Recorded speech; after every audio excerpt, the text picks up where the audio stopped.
Então, a gente dá continuidade às atividades de hoje, encerrando essa primeira rodada, né? A gente entra agora no segundo trabalho, que é o trabalho da mestranda Alana Maria Gonçalves de Lima, que é intitulado O Princípio da Indisponibilidade no Direito Trabalhista Brasileiro, uma visão sobre os limites da arbitragem conforme a Lei 13.467/2017.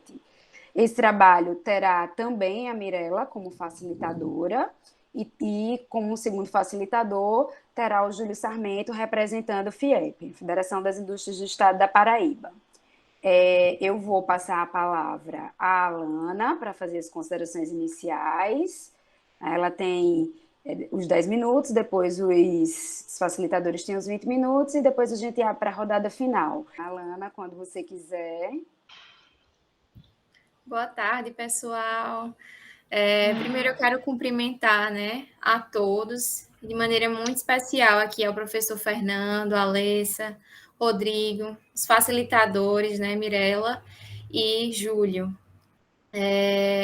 Bom, como até a Jéssica estava falando, essa oportunidade é muito valiosa para a gente, porque é uma oportunidade de que a gente pense, repense, né, que enxergue sobre por outros ângulos, por outros aspectos, as nossas pesquisas, né?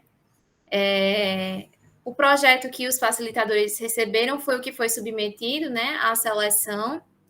Hoje, tanto com as contribuições do meu orientador, quanto com as disciplinas que a gente vai cursando ao longo do mestrado, eu acredito que a pesquisa ela já está um pouco mais amadurecida, mas sem mais delongas, né, a minha dissertação ela tem como título o princípio da indisponibilidade no direito trabalhista brasileiro, uma visão sobre os limites da arbitragem conforme a lei 13.467 de 2017, que é a reforma trabalhista.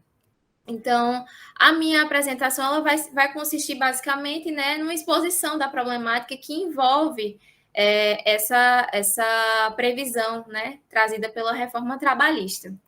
Então, inicialmente, a arbitragem é um método, né, adequado de resolução de controvérsias, resolução de conflitos, um método privado, que no Brasil é regulado pela Lei 9.307, né, e que tem como objetivo, né, dirimir litígios relativos a direitos patrimoniais disponíveis.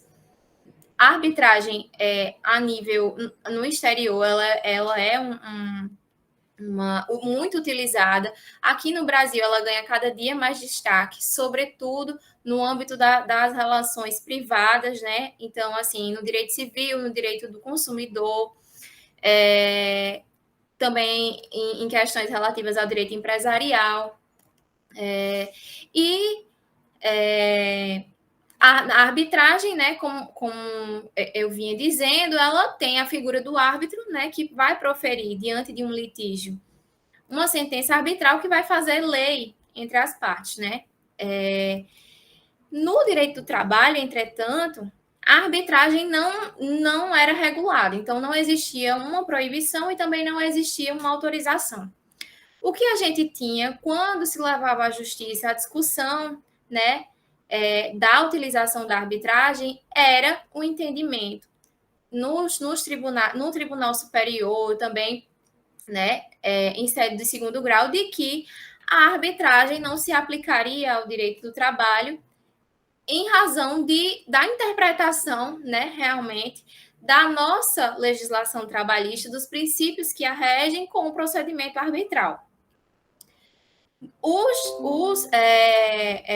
Os doutrinadores também, né, existiam doutrinadores, né, que, em sua maioria, falavam também a respeito da incompatibilidade do método arbitral com as lides individuais trabalhistas, né? Essa incompatibilidade que era apontada tanto pelos doutrinadores quanto por alguns julgados que a gente vai observar, né, na pesquisa jurisprudencial do nosso Tribunal Superior do Trabalho, diziam respeito, né, à hipossuficiência do trabalhador, à sua vulnerabilidade, né, e em sua grande maioria, apontavam a indisponibilidade dos direitos trabalhistas enquanto um fator fundamental para que essa incompatibilidade existisse, né, entre o método arbitral e o direito do trabalho, né, conforme ele foi construído aqui no Brasil. E aí, o que aconteceu? A gente teve a reforma trabalhista, né? Como a gente já vinha, inclusive, discutindo, o trabalho de Jéssica também toca num ponto, né, que foi trazido pela reforma trabalhista. E a reforma trabalhista inseriu na CLT o artigo 507-A, que autoriza a utilização da arbitragem para a resolução de lides trabalhistas. É importante frisar que até um comentário que surge a partir da observação da apresentação de Jéssica, que a arbitragem ela é um método, na verdade, que é muito desconhecido por parte da sociedade. Então, também por isso, quando se discutia a reforma trabalhista lá em 2016, 2017, a gente não via muito falar sobre essa questão. A arbitragem agora vai ser possível, não vai ser possível, né? Não existia essa discussão. Existiam discussões a respeito de outras temáticas que eram mais, né, do nosso dia a dia, mas a arbitragem realmente não. E, como eu vinha dizendo, então a gente tem, né, a inserção do artigo 507-A, que eu vou fazer a leitura aqui para vocês rapidamente, porque ele já vai me dando norte de algumas questões que eu gostaria de tratar, né? Nos contratos individuais de trabalho, cuja remuneração seja superior a 2 vezes o limite máximo estabelecido para os benefícios do regime geral da Previdência Social, então, aqueles contratos de trabalho que a remuneração esteja por volta de uns R$ 12.000, certo? Poderá ser pactuada cláusula compromissória de arbitragem, desde que por iniciativa do empregado ou mediante a sua concordância expressa nos termos previstos da Lei 9.307, que é a lei que regula o método arbitral. Então, de imediato, a gente vê algumas problemáticas nesse artigo, porque, primeiro que a cláusula compromissória de arbitragem, a que ele se refere aqui, é uma cláusula que você vai inserir no contrato de trabalho ou que pode também ir anexo, que fala que qualquer litígio, que não litígio presente e existente, como no compromisso arbitral. Então, a gente se depara com litígio e a gente decide, bom, esse litígio a gente vai submeter à arbitragem. Não. A cláusula compromissória de arbitragem, ela é anterior a qualquer litígio, né? Então, ela é uma manifestação de que qualquer coisa, qualquer litígio que sair deste contrato vai ser submetido à arbitragem. E essa cláusula compromissória de arbitragem, diz o artigo, que ela tem que ser de iniciativa do empregado ou mediante sua concordância expressa. Que concordância expressa é essa? Um visto naquela cláusula específica lá no contrato. Então, o empregado vai dar um visto, quando ele estiver assinando o contrato de trabalho, ele vai dar um visto naquela cláusula e dizer que ele vai submeter qualquer problema relativo àquela relação à arbitragem. Então, quando nós nos deparamos com isso e nós olhamos a realidade do trabalhador, nós pensamos, de fato, há uma autonomia para que o empregado decida, na hora do contrato de trabalho, que ele vai submeter qualquer litígio posterior à arbitragem. Então, o empregado, ele tem autonomia para decidir isso nesse momento, ou em razão até de questões sociais, né? A gente vai, essa autonomia não vai existir. Então, você imagine que uma pessoa vai deixar ou vai reclamar, né, a respeito, deixar de assinar ou vai reclamar a respeito de uma cláusula no momento de assinar um contrato que vai lhe garantir, né, a subsistência num montante de R$ 12.000. Eu acredito que pensar, né, nessa possibilidade, pensar que há uma autonomia completa para assinar essa cláusula, ou enfim, para concordar, assim, ou inocência ou um pouco de malícia, né?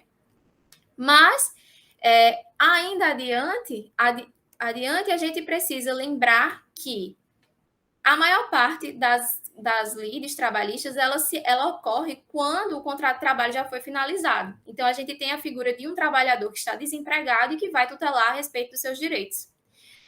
Na Justiça do Trabalho, a gente tem o benefício da justiça gratuita, que foi também muito fragilizado com a reforma, mas ainda temos, né? Esse benefício ele garante o acesso à justiça, ele se fundamenta realmente no acesso à justiça. Entretanto, na arbitragem, esse benefício não existe. E o método arbitral, né? Isso eu tinha uma noção, mas eu fui confirmar essa noção a partir do momento que eu realmente iniciei a pesquisa. É um método muito caro. Então, é possível que se afaste o acesso à justiça do trabalhador a partir do momento que ele vai precisar, né, que aquele direito seja tutelado, mas ele não vai ter como pagar por aquele procedimento arbitral. E é necessário pagar por aquele procedimento arbitral. Ainda, né, a gente tem a situação de que essa previsão, ela equipara os direitos trabalhistas, que são direitos sociais, a direitos patrimoniais disponíveis. E essa equiparação, ela é muito, assim, ela surge como um retrocesso social, a partir do momento que eu entendo que o direito trabalhista, ou seja, por exemplo, o direito à licença maternidade, né, é um direito individual e que eu posso dispor livremente, que é um direito que é traduzido única e exclusivamente na pecúnia, mas não um direito social, não um direito de toda uma coletividade, um direito que foi conquistado e um direito que, portanto, merece uma proteção especial. Então, eu acredito que a pesquisa, né, ela tem como centro a arbitragem, né, verificar a compatibilidade ou a incompatibilidade, né, da arbitragem com o direito, com as lides, né, decorrentes dos contratos de trabalho individuais, mas ela toca também em pontos que dizem respeito a questões não meramente jurídicas, né, como a construção ou a desconstrução de um estado de bem-estar social no Brasil, a partir da desconstrução também desses direitos sociais. E, no mais, assim, eu fiz uma tentativa aqui de resumir um pouco, né, a temática para iniciar, né, para que os facilitadores eles possam iniciar suas conclusões. Eu agradeço muito a oportunidade, acredito que vou sair daqui com certeza melhor. É uma oportunidade, assim, sem sombra de dúvidas, incrível para que a gente pense, para que a gente repense as nossas pesquisas, e eu fico agora, aguardo agora as contribuições, né, dos facilitadores. Obrigada, Alana, pela exposição. Eu vou passar a palavra novamente à professora Mirella, que mais uma vez vai nos honrar aí, né, com as suas contribuições, suas colocações, e na sequência eu passo para o Júlio. Fique à vontade, Mirella. Obrigada. Boa tarde a todos e todas novamente, né? Eu vi que algumas pessoas entraram, outras saíram, enfim, é sempre bom e oportuno dar boa tarde. Bom, a Alana, assim como o trabalho anterior, né, tem um instigar maior para a academia, eu acredito muito nisso, né? Acho que essa temática, quando a gente une duas questões como a arbitragem e o pensar a partir dessa flexibilização, né, sendo oportunizada para discutir os direitos, né, dos trabalhadores, dos direitos dos empregados, né, é muito interessante. Saber que alguém no CCJ está discutindo isso é mais interessante ainda, né? Então, Alana, eu te parabenizo, né, pela escolha da temática inicialmente, uma grande contribuição aí, como a Jéssica também vai deixar, para a sociedade civil, né, da qual todos nós fazemos parte, e dizer que pensar o trabalho, né, assim como eu falei para a Jéssica, você naturalmente está pensando a categoria também, se confunde com a própria ideia do ser humano, né? O que vai diferenciar os humanos dos animais, é justamente o trabalho que se transforma na natureza, né? E que dota o mundo de humanidade. Então, parte por esse princípio. A partir desse processo, todas as relações que você destaca a partir da arbitragem, do uso, né, desse método Celery que nós temos, mas que, como você bem pontuou, é um tanto quanto caro ainda para a ideia, né, nossa, né, mas que é possível, e aí você propõe isso a partir do 507, a linha A, a inserção dessa cláusula compromissória, né, tendo em vista a iniciativa da parte mais frágil da relação, como eu falei anteriormente, né? Então, joga um pouco, né, a responsabilidade de decisões no próprio colo do trabalhador. Veja que interessante. Você quer, ao mesmo tempo que existe uma resolução, né, para dirimir as lides, os conflitos, enfim, você joga toda uma carga de responsabilidade ao ponto de decidir se vai dar procedimento ou não no colo da figura mais frágil do contrato de trabalho, né? Então, eu penso que esse seu trabalho, Alana, ele contribui, ao meu ver, quando eu li, para essa reflexão, né? Por que a parte mais frágil, isso inclusive, para a gente poder refletir esse 507, que você leu, enfim, e que ao longo do teu trabalho tem ele citado, né? Que altera a CLT, que as duras penas foram conquistas sociais ao longo do tempo histórico da figura do empregado. Como é que a gente vai solucionar algo que está ali dentro da parte mais frágil, mesmo que você coloca uma estipulação de valores, mas ao tanto em que esse trabalhador, ele como você bem pontua no teu trabalho, a parte proficiente na relação jurídica, né? Então, eu penso que a gente trazer à luz, né, do direito, né, para o pensamento dos operadores do direito, como a Alissa colocou, eu gosto muito dessa palavra, Alissa, operadores do direito, né, que é o que nós somos mesmo.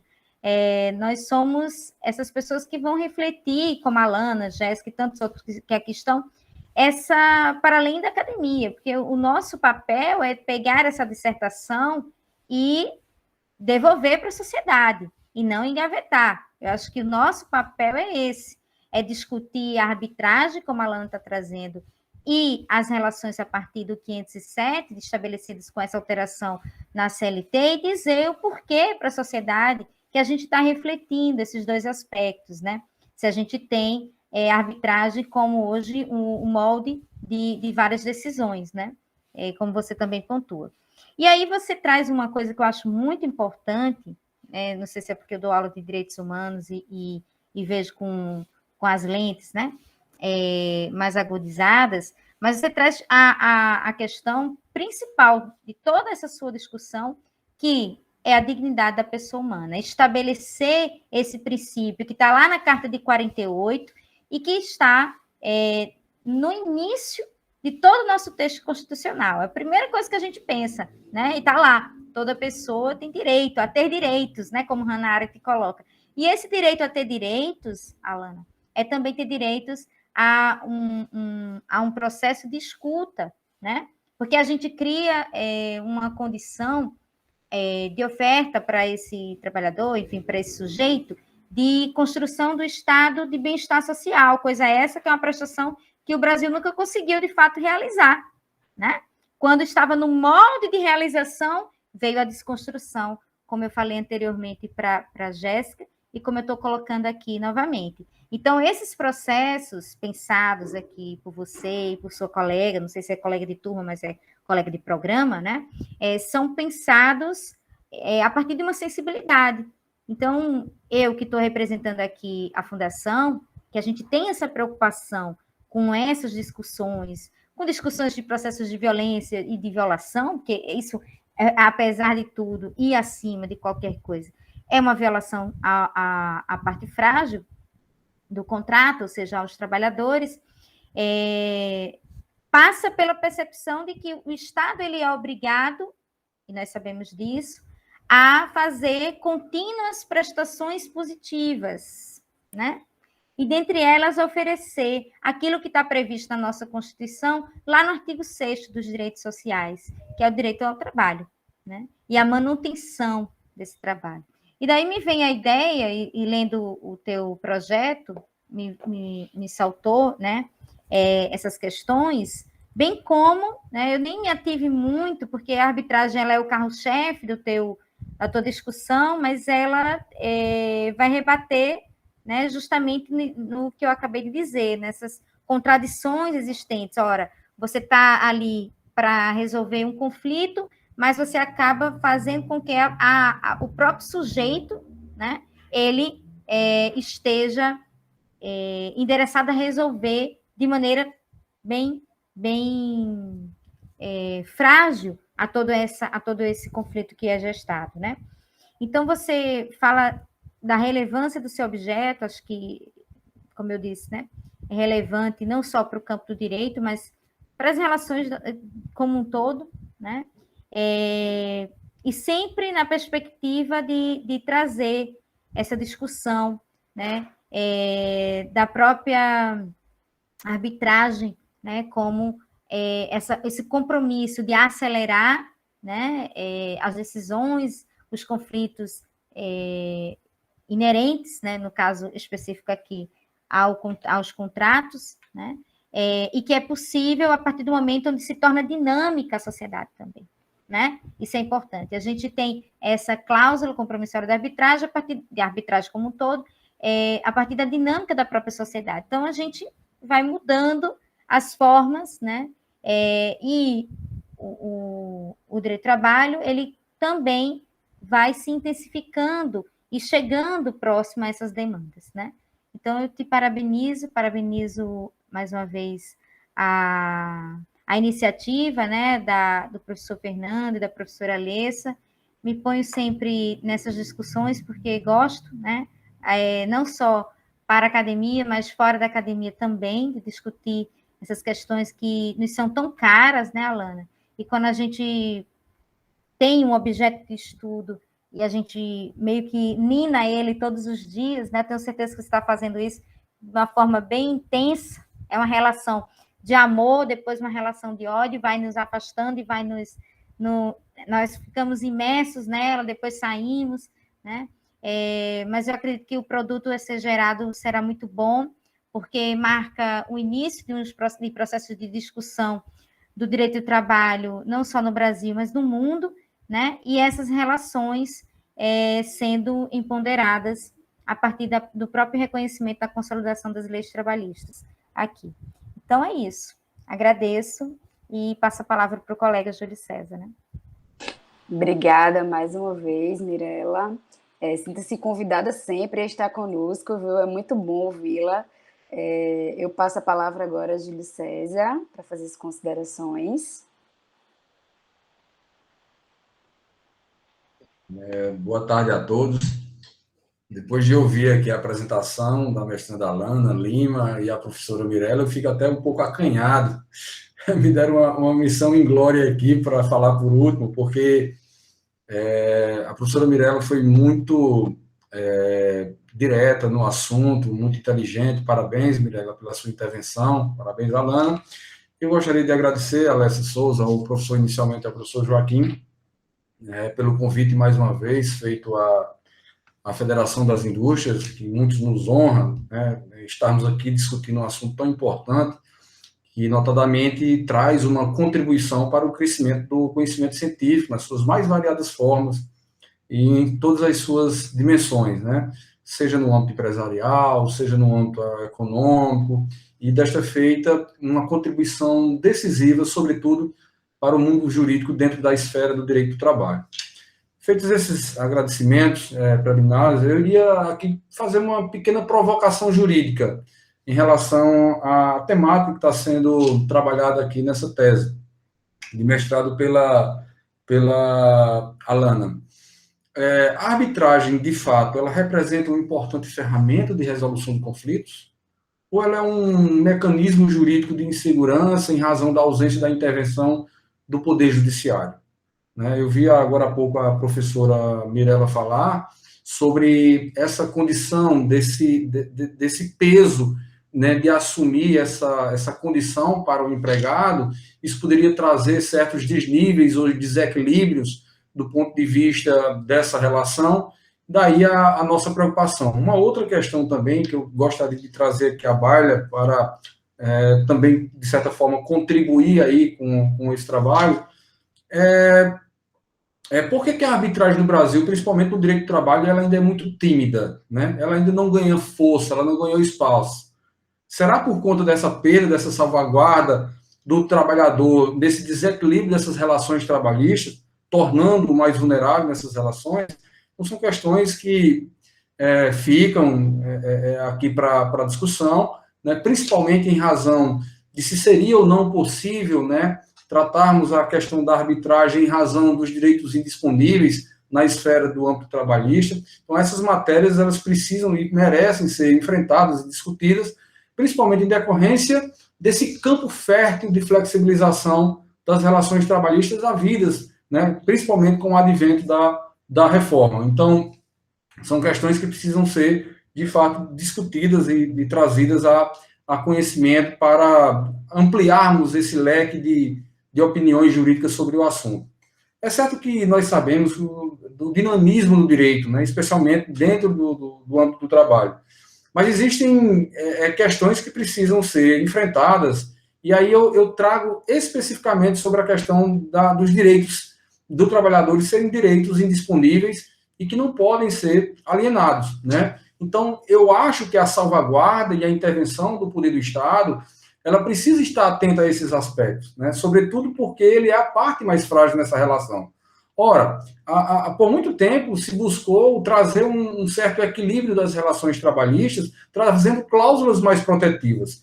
E o que nós estamos presenciando de um tempo para cá é justamente uma relativização desse direito, né? É como se nós tivéssemos, o trabalhador ele estivesse perdendo essa conquista que foi, a duras amarras, né, sendo questionada pela classe empresarial, né, sob o palio de trazer uma amplitude maior na questão conceitual, na questão de maiores empregos formais, e isso foi se diluindo ao ponto de estar sendo mitigado dentro do âmbito trabalhista.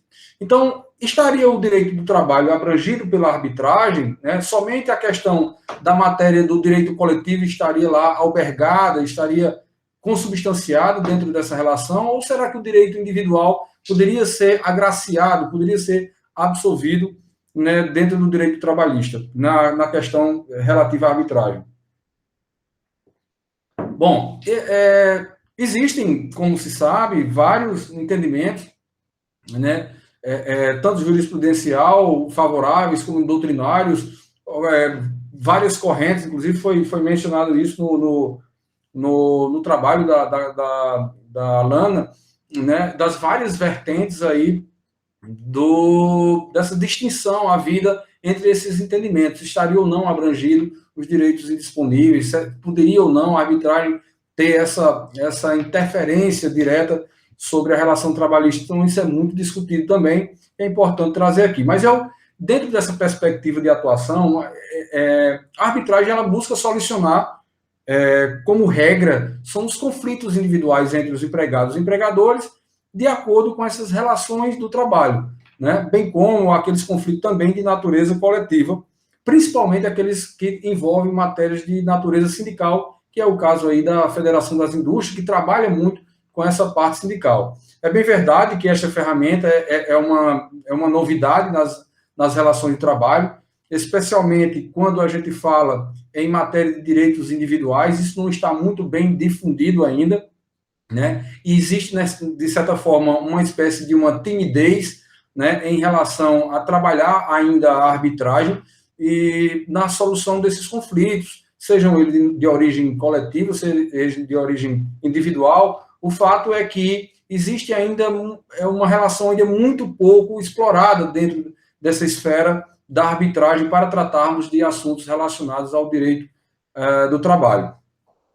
Em relação a esse conflito individual, eu gostaria de fazer aqui alguns destaques, né, principalmente em relação a um aspecto. existe, por óbvio, uma corrente que defende que essa lei poderia abarcar as lides individuais. Existe uma outra vertente que não é muito simpatizante de que essa arbitragem estaria, né, atraindo ou albergando a questão do direito indisponível individual do trabalhador, já que, para esta corrente, né, isso não seria possível, porque a lei da arbitragem ela não trouxe de forma clara e precisa, né, essa possibilidade. Há um vácuo jurídico aí. Mas, como a Alana bem colocou, o artigo 507, né, traz essa possibilidade, e aí fica ainda nessa questão dessa insegurança jurídica. Uma corrente entende que isso é possível, uma outra corrente entende que isso não seria possível, e por isso, da importância desse trabalho, da contribuição que ele vai trazer, não só para o mundo acadêmico, né, mas também para a sociedade como um todo, para os estudiosos do assunto, para saber se estaria ou não albergado e atraído a questão da arbitragem do direito do trabalho em relação aos direitos indisponíveis. É sabido que com a reforma trabalhista, né, essa corrente de possibilitar, ela vem ganhando cada vez mais espaço, ela vem ganhando força, né? Ou seja, essa cláusula compromissória de arbitragem dos contratos individuais de trabalho, que está lá previsto no artigo 507, tem, obviamente, aquela questão do teto de 2 vezes do salário máximo estabelecido pela Previdência, e isso, de certa forma, vai trazendo. Mas o que mais me chama a atenção, diante de todo esse cenário, é justamente a falta de uma iniciativa para poder compor. Nós, operadores do direito, não sabemos onde é que se encontram, onde é que estão essas câmaras de arbitragem, onde é que elas residem. Ou seja, o trabalhador ele tem acesso a isso, né? Então, assim, me parece que é uma coisa ainda que precisa ser mais ampliada, mais amadurecida, né? Trazendo um pouco mais de espaço para que o trabalhador possa ter acesso a essa arbitragem, né? E possibilitar a redução tanto de processos levados ao Poder Judiciário, como também a redução financeira, que, segundo estudos, isso traz, inevitavelmente, reduções tanto de ordem financeira, como também de número de demandas judiciais que são levadas aí a todo instante. Nós sabemos que, em relação à questão do direito coletivo, a possibilidade, ela está muito bem tranquila, né? Principalmente porque isso já foi previsto também lá na Organização Internacional do Trabalho, na OIT, né? E na Convenção 154. Enfim, isso está muito seguro. Ou seja, no Brasil estabeleceu esses sistemas de relação coletiva, né? Então, ela estaria, dentro do aspecto coletivo, já mais tranquila essa matéria. Porém, no campo do direito indisponível individual, essa matéria não é tão, vamos digamos assim, não encontra, principalmente no direito do trabalho, essa abertura maior, certo? Então, eu entendo, até para poder colaborar mais com o trabalho, que existem certas vantagens, né, da arbitragem na solução desses conflitos, embora muito pouco utilizada, como dito, certo? Mas existem algumas vantagens que precisam ser abraçadas, né? E aí eu citei como exemplo as duas principais, no meu entendimento, fundamentais, que seria a diminuição do número de demandas levadas ao judiciário e também a questão não só da economia processual, mas também financeira. Mas é preciso, antes de tudo, que se quebre esse paradigma, que se quebre essa barreira, para tornar mais célere essas decisões e resolver esses conflitos que, no direito do trabalho, eles se arvoram mais, né?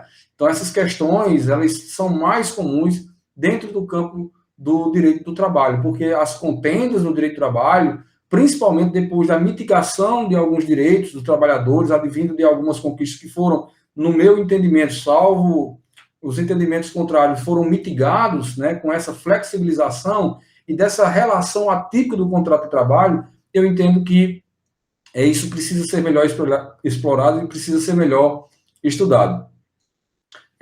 Existem alguns levantamentos, eu gostaria de trazer aqui alguns números para vocês, realizados em 2020, que o Poder Judiciário ele finalizou no ano de 2019 77 milhões de processos, sendo 8 milhões todos esses processos na Justiça do Trabalho. Então, assim, a Justiça do Trabalho, por mais elogios que possamos trazer à Justiça do Trabalho, né, existe ainda um número muito elevado de demandas judiciais, principalmente depois dessa fragilização do direito trabalhista, né? Ao passo em que a gente teve muitas conquistas, algumas conquistas que foram a duras amarras conquistadas pelo trabalhador, elas foram mitigadas, mas ainda que a Justiça do Trabalho ela caminhe de forma célere e o número de ações depois do advento da reforma trabalhista tenha diminuído substancialmente, ainda assim existem 8 milhões de processos no último levantamento de 2019 ainda pendentes de resolução. E, claro, óbvio, que a arbitragem poderia ser fundamental, né, para diminuir o número desses processos e também diminuir os impactos financeiros e os gastos públicos, né, e nessas demandas intermináveis que custam, obviamente, cifras bilionárias, né, no âmbito da Justiça do Trabalho. Então, para além de um meio alternativo de solução de um conflito, existem, obviamente, essas vantagens vamos dizer assim, na maior intensificação da arbitragem no país. Ela se revelaria, nessa perspectiva, uma quebra, uma ruptura, uma mudança que poderia ser benéfica, mas, ao mesmo tempo, a depender de determinadas situações, a gente não sabe se isso poderia trazer, de certa forma, um prejuízo para o empregado, né? Porque, quer queira, quer não, com a intervenção de advogado de um lado, de advogado de outro lado, numa demanda judicial em que tem ali um juiz decidindo sobre a causa, os direitos dos trabalhadores, obviamente, eles são mais vigiados, eles são mais assistidos, né? Porque ele passa a ter essa prevalência e ter também, obviamente, esse acompanhamento das partes nessa contenda, nessa lide judicial, né, para salvaguarda e proteção dos direitos que foram a duras amarras conquistados. Então, é importante que as partes elas tenham uma certa cautela, né, e uma certa responsabilidade, sobretudo os profissionais, os árbitros, as pessoas incumbidas, né, legalmente, para poder mediar, para poder trazer a solução pacífica desses conflitos. E, obviamente, essa ferramenta, ela ser um instrumento útil, juridicamente válido, em nossa sociedade como um todo. Então, para finalizar aí a minha fala, dizer que a FIEP, ela dispõe, obviamente, não de uma Câmara de Arbitragem, mas a FIEP, ela tem o SINCOM. O SINCOM é a Comissão de Conciliação Prévia, que é um local para conciliar as partes. Obviamente, não é uma Câmara de arbitragem, como falei, mas ela possibilita essa conciliação entre empregados e empregadores. E ela tem previsão legal na CLT, né, lá no artigo 625A, né, até o 625E, e o papel fundamental do SINCOM é trazer essa conciliação. Óbvio que nessa conciliação, diferentemente da Câmara Arbitral, que tem lá o árbitro, ela, nessa esfera, ela tem sempre, né, o CNPJ e também o CPF de alguém, e são representados por advogados. E aí, chegando a essa composição amigável, e aí ela tem uma força, né, juridicamente, de uma decisão extrajudicial, né, firmada por um órgão que foi legalmente incumbido para tanto. Porém, a Comissão de Conciliação Prévia, que está lá previsto no artigo 625 da CLT, para que ela possa atuar, para que ela possa ter prevalência no mundo jurídico e seus efeitos de suas decisões, dos seus acordos, terem prevalência no mundo jurídico, é necessário que tenha um amparo legal na Convenção Coletiva de Trabalho. Então, qual é o papel fundamental que o SINCOM desenvolve, que é uma Câmara criada pela Federação das Indústrias na condição sindical? Ou seja, estimular os sindicatos, né, a colocar em suas convenções coletivas de trabalho essa cláusula, né, compromissória de que pode ser feita a comissão de conciliação prévia e que ela terá essa força para, vamos dizer assim, pôr fim a esses conflitos de ordem trabalhista. Tanto é verdade que se a comissão ela atua num determinado procedimento e isso não está dentro da convenção coletiva de trabalho, esse procedimento é absolutamente nulo de pleno direito e ela não tem força jurídica nenhuma para poder pôr fim a essa relação e pôr fim a esse conflito. Daí, o papel fundamental da federação de atuação, né, nessa direta sobre a estimulação dos sindicatos a promoverem com a inserção de cláusulas que possam permitir essas comissões de conciliação prévia. Eu gostaria de agradecer mais uma vez o convite a todos os participantes, ficando aqui à disposição para uma eventual intervenção. Óbvio que não sei se pude contribuir com algo para a Alana poder se debruçar sobre os assuntos aqui trazidos, mas tentei, de certa forma, professor Joaquim, dar a visão da Federação das Indústrias em relação a essa questão que é discutida. O que eu mais poderia destacar é justamente essa falta de iniciativa de uma abrangência maior dessas câmaras de arbitragem. Eu, como advogado, confesso a você, eu não conheço aqui em Campina Grande pessoas trabalhando em câmaras de arbitragem. Pode até parecer assim um pouco estranho para vocês ouvirem isso, mas é a grande verdade. Nós não temos essa câmara de arbitragem como um elemento jurídico, como um elemento de auxílio do Poder Judiciário, dirimindo esses conflitos e essas tensões de natureza trabalhista, né? E aí, Alana, fica mais uma vez os questionamentos que eu fiz poderiam ou não ser atrair esses direitos indisponíveis na questão individual, já que no âmbito coletivo já tem essas previsões lá no artigo 114, como você bem mencionou em seu trabalho, está lá no 507A. Mas como a lei da arbitragem ela é de 96, ela obviamente não se tinha ainda essa ideia, então, assim, ela foi recepcionada, né? Nós temos como estimular isso e de que forma nós poderemos estimular, né? Será que com as câmaras atuantes de forma mais decisiva, né, os direitos trabalhistas seriam assegurados, né? Será que o árbitro tem essa percepção jurídica do ponto de não suprimir esses direitos, né? De não mitigar esses direitos que dia a dia estão sendo, de certa forma, relativizados com esse mundo atípico das relações trabalhistas, né? O direito trabalhista, ao longo dos anos, foi o que mais sofreu intervenções diretas de alterações de modificações, né? Eu não consigo sequer, doutora Mirella, acompanhar. Nós temos um grupo na CNI que é chamado de Relações com o Trabalho, mas todos os dias eles publicam normas técnicas que eu sequer consigo acompanhar. Eu digo, meu Deus, alguém está sabendo dessa norma técnica? Será que o trabalhador tem conhecimento disso? Será que a empresa está tendo conhecimento disso? Porque a evolução é uma coisa assim assustadora, né? E muitas coisas eu vejo, eu digo, meu Deus, que é isso? Estão acabando com os direitos, né? Então, assim, pode até vocês parecerem que eu estou falando, eu venho de uma categoria, de uma entidade sindical de empregadores, né? Que é a FIEP, é uma entidade sindical de grau superior, que preza ali pelas relações sindicais e a abertura da flexibilização do trabalho, mas eu vejo que isso tem que ser feito com certa reserva, né?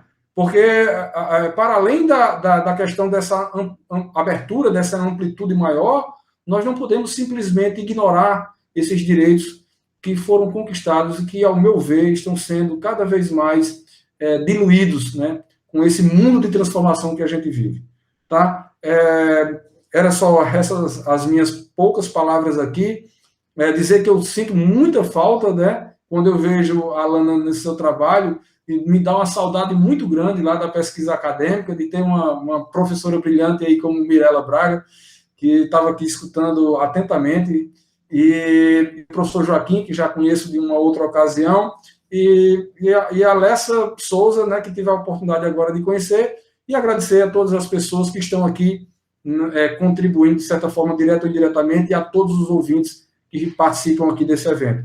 Muito obrigado, Joaquim. Espero que esse trabalho seja um trabalho que possa realmente enriquecer, né, todos nós e melhorar cada vez mais esse trabalho que a Universidade Federal vem fazendo ao longo de vários anos de sua existência. Forte abraço e uma boa tarde. Obrigada, doutor Júlio. Foram ótimas essas contribuições. Eu, que não trabalho nessa área, fiquei aqui com vários questionamentos. Eu imagino a Alana, né? Eu acho que vem muito a somar aí, fazer um contraponto também com as considerações de Mirela, né? Eu passo a palavra novamente à Alana para fazer suas considerações finais. Fica à vontade, Alana. Primeiro, eu queria agradecer, né, as contribuições de Mirela e de Júlio. Dizer que, de fato, a minha intenção é contribuir, né, para, assim, dar uma contribuição para esse cenário de incerteza que a gente tem. Se eu pudesse definir a arbitragem em uma palavra, uma única palavra seria incerteza, um limbo. A gente tem um limbo. Júlio perguntou, a arbitragem, assim, por que ela não é incentivada, ou por que, se a gente tem uma insegurança em relação à arbitragem, porque não existe a figura do Estado juiz, não é isso? E eu lhe digo que, na verdade, eu tenho absolutamente, na verdade, absolutamente nada contra a arbitragem. Eu, na verdade, acredito que a arbitragem, ela pode e deve ser incentivada. Ela é um método adequado e não alternativo à justiça. Ela é um método, tal qual a conciliação, que pode ser utilizado para dirimir litígios, né? Entretanto, a gente tem que avaliar a compatibilidade da arbitragem com o direito do trabalho, né? Com os princípios que norteiam o direito do trabalho, com a realidade dos trabalhadores, né, na nossa sociedade. A arbitragem, a própria lei da arbitragem diz que é necessário, né, para que se submetam ao método arbitral, é necessário que as partes tenham paridade de armas. E isso, assim, é muito claro lá na lei, ela fala em paridade de armas. E quando a gente fala da lide individual, a gente tem um trabalhador que, em sua maioria, né, está desempregado, e a gente tem uma empresa, e eu não consigo verificar essa paridade, né? E diferente, por exemplo, do âmbito coletivo, em que a gente tem, no âmbito coletivo, a gente tem uma coletividade de trabalhadores que usualmente estão lá assessorados, né, pelos sindicatos. E aí eu trago também, existem algumas possibilidades que a gente pode trazer para a arbitragem para que ela se torne um método que realmente vai entregar justiça, né, ao trabalhador, como, por exemplo, a participação dos sindicatos, que, por sua vez, também foram muito fragilizados com a reforma trabalhista. Enfim, são muitos questionamentos. A questão da indisponibilidade de direitos, por exemplo. A gente tem um princípio da indisponibilidade dos direitos. Então, por que aquele trabalhador ele recebe 12 mil reais, então o direito daquele trabalhador é disponível? Eu acredito que não. Eu acredito que o direito dele continua sendo indisponível. E acredito que essa indisponibilidade ela tem reflexos antes, durante e posteriormente à finalização do contrato de trabalho, bem como a hipossuficiência, né? O trabalhador ele não tem total autonomia e ele não está em igualdade com o empregador no momento da assinatura do contrato. Desde a assinatura do contrato, ele já não está em igualdade, porque ele não... Se ele não precisasse daquele emprego, ele não estaria trabalhando, eu garanto a vocês. Então, essas questões, elas são muito relevantes quando a gente pensa na arbitragem, no direito do trabalho. Eu particularmente, eu sou entusiasta da arbitragem, eu já fui conciliadora, sou entusiasta demais da conciliação.